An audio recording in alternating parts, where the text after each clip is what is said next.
4월 데이터를 보게 되면 경기 침체의 방향으로 진행돼가고 있는 미국 경제의 모습을 엿볼 수가 있습니다. 사실 올해 초만 해도 물가 반등에 대한 우려의 목소리가 컸는데요. 그런 등락을 보였던 1, 2월 달 데이터가 지나고 제가 3월 달 데이터만 하더라도 어느 정도 중립이라는 입장을 말씀드렸습니다. 아직은 물가 추이가 불확실한 상황이다. 디스인플레이션 추세로 재차 진행할지 반전할지 뚜렷하지 않다라고 말씀을 드렸는데 이번 4월 데이터는 궁극적으로 물가 우려는 소폭 완화되는 흐름을 재차 보여줬습니다. 지난 영상에서도 말씀을 드렸지만 PC 물가지수 MOM으로 0.3% 전달하고 동일하게 나왔지만 소수점까지로 확대를 해보면 둔화는 맞습니다. 0.257, 전월 0.338에서 0.082%포인트가 둔화된 것은 맞고요. 핵심 PC 물가 지표도 MOM 소수점짜리로 확대를 해보면 둔화는 확실합니다. 더불어서 YOY도 사실 2.7, 2.7 동일하게 나오지만 2.70에서 2.65로 소수점까지로 확대해보면 둔화의 흐름은 재확인이 된 것이고요.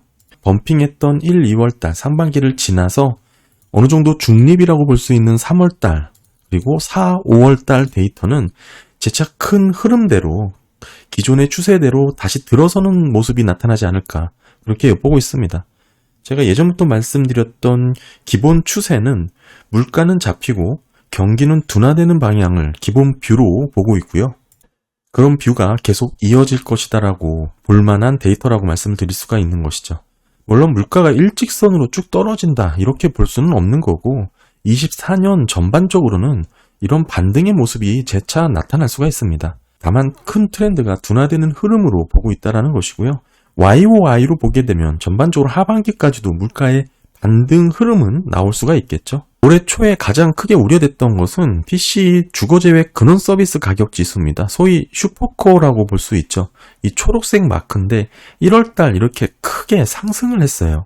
따라서 연준 인사들이 누차 강조하는 이 물가 데이터에 대한 추가적인 데이터 확인이 결국에는 이 슈퍼코어 인플레이션 주거비 제외한 근원 서비스 가격 지수가 잘 잡히는지 이거를 확인해야 된다는 것인데 중요한 것은 이 부분은 사실 고용, 노동 데이터와 연관성이 상당히 높습니다. 따라서 향후 채용 계획이라든지 고용이 어떤 추세로 흘러갈지를 미리 전망을 해보는 게 필요한데 현재까지 나온 선행 데이터들을 종합을 해보면 고용시장의 둔화, 위축 방향으로 나오고 있습니다. NFIB가 조사하는 소기업 낙관 지수 중에 3개월 안에 채용 확대 계획이 있다는 응답 비율과 없다는 비율의 차이를 이 그래프로 보여주고 있는데요. 이 빨간색 보시면 4월달 12%로 나왔습니다.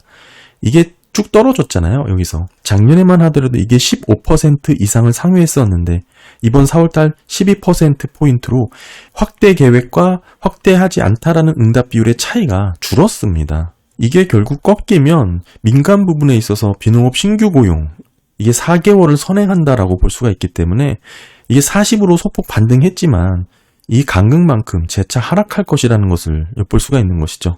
그만큼 노동 수요가 약해지고 있다라고 전망할 수가 있습니다. 이 얘기는 임금 상승 압력이 시차를 두고 약해질 전망이라는 것이고 특히 지금 나타나는 소비의 특징이 자산의 가격의 상승분도 일부 있겠지만 소비 심리에 영향을 주겠죠. 제가 최근에 영상을 올리기도 했었고 다만 초과저축도 다 소진이 되고 최근에는 마이너스까지 감소된 부분이 보고가 되고 있습니다. 지금의 소비는 사실 고용이 견조하기 때문에 나타나는 일정 부분 필수 소비재의 성향이 상당히 높은데요. 소매 판매 중에서도 내구재, 제조업, 상품단에서는 상당히 저조한 흐름을 이어가고 있기 때문에 그렇죠. 따라서 고용 의존도가 높아진 소비 행태다라고 전망을 해야 되는데 이 고용이 흔들리기 시작하면 급격하게 고용시장이 위축될 수 있다는 것입니다. 따라서 금리 인하를 전제로 하는 추가적인 물가 하락 데이터를 확인한다라는 의미를 조금 타이트하게 잡게 되면 상당히 금리 인하 시기를 제때 잡지 못하는 과거와 같은 우를 범할 가능성이 높아졌다는 것이죠.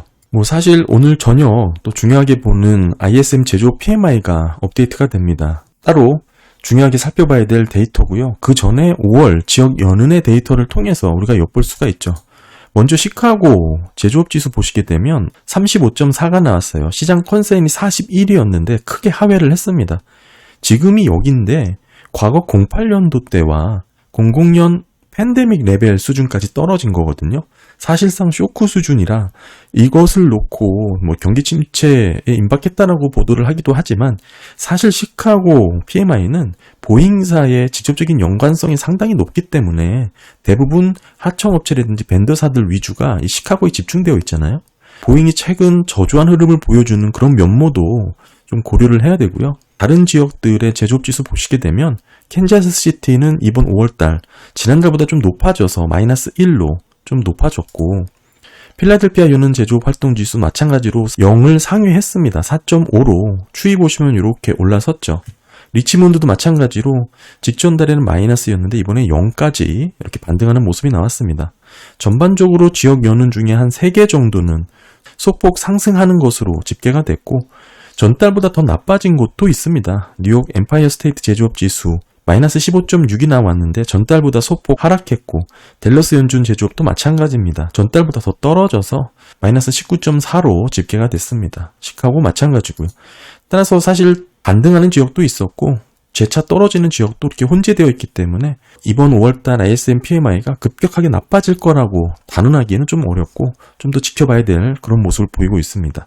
전반적으로 이 제조업 현황이 본격적으로 회복했다라고 볼 만한 그런 데이터는 아니라는 게 핵심이죠. 이렇게 경기가 어렵기 때문에 연준은 금리 인하 시기를 사실상 완전한 물가 하락을 확인하고 금리 인하를 하겠다라는 스탠스가 아닙니다. 올해 1월달 PCE 주거근원 서비스 가격 지수가 서프라이즈로 반등한 이런 데이터가 나오지만 않는다면 이번 4월달 물가지수 정도만 두사 차례 확인한다면 금리 인하 가능성이 높아진다라고 봐야 되겠고요. 결국 이거죠. 물가를 잡겠다고 과거처럼 경기를 부러뜨리는 실수를 이번에도 또 할까?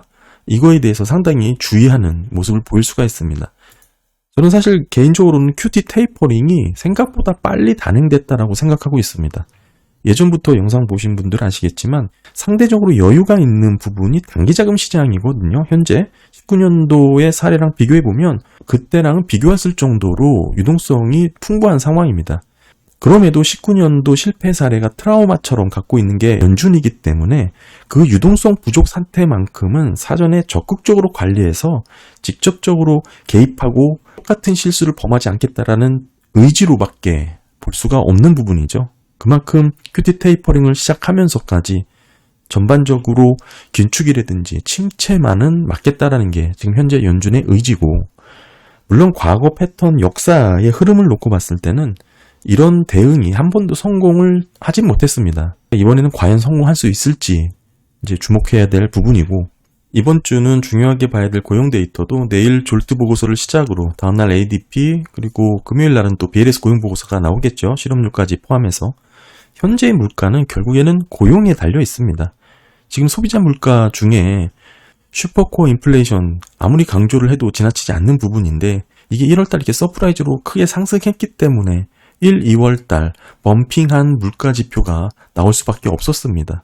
이 여파가 3월달까지 흘러갔고 이때만 해도 물가 추이 불확실하다고 말씀드렸는데 4월달 들어서면서부터는 그 추이 자체가 다시 기대감 정도는 회복했다. 물론 충분하지는 않은 모습이죠. 그럼에도 제가 말씀드리고 싶은 것은 이 정도 4월 PCE 물가지수 정도만 한 두세 차례 더 나온다면 연준은 미국 경기의 상황을 놓고 금리 인하를 단행할 수 있다라는 것을 좀 말씀드리고 싶은 거고요. 물론 개인적인 전망이죠. 사실 4월달 물가지수도 세부적으로 뜯어보면 결국에는 자동차 보험료가 크게 주도를 한 것으로 확인이 되는데 이 부분은 후행적인 특징이 있다라는 거 감안해야겠죠. 따라서 서두에도 말씀드렸다시피 지금 미국 경기는 점차 둔화, 위축되고 침체 방향으로 재차 진입하고 있는 모습이 경제지표로 확인되고 있는 상황이고요.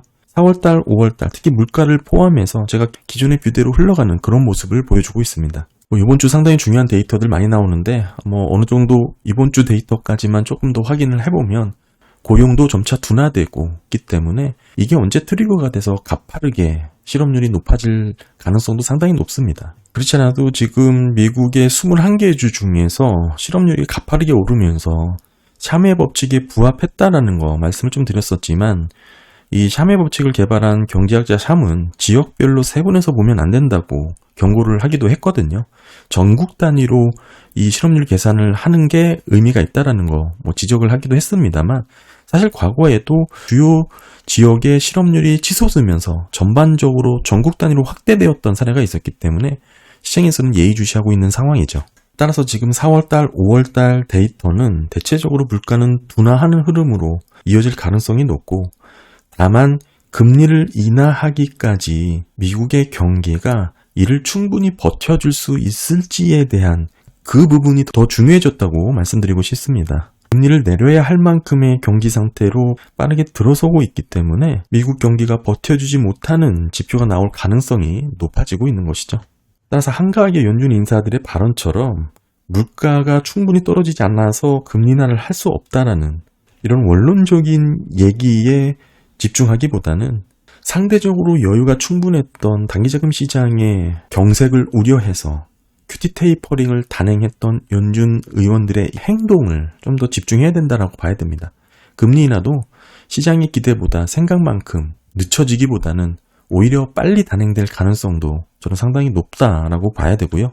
어찌됐든 과거의 실패 사례만큼은 반복하지 않으려는 적극적인 개입과 의지로 지금의 연준의 행태를 엿볼 수가 있을 것 같습니다. 여기에는 최근 1분기 성장률이 수정되기도 했고, 실질소득과 소비지출 관련해서도 다 말씀을 드렸었죠. 가장 우려스러운 주거비 제외 근원서비스 가격지수를 주도한 건 결국 자동차 보험의 영향이 큰데, 이는 후행적 특징을 보인다. 이를 감안해서 전반적인 물가 추세와 미국 경기를 판단하는 게 필요하다라고 말씀드립니다. 네, 감사합니다.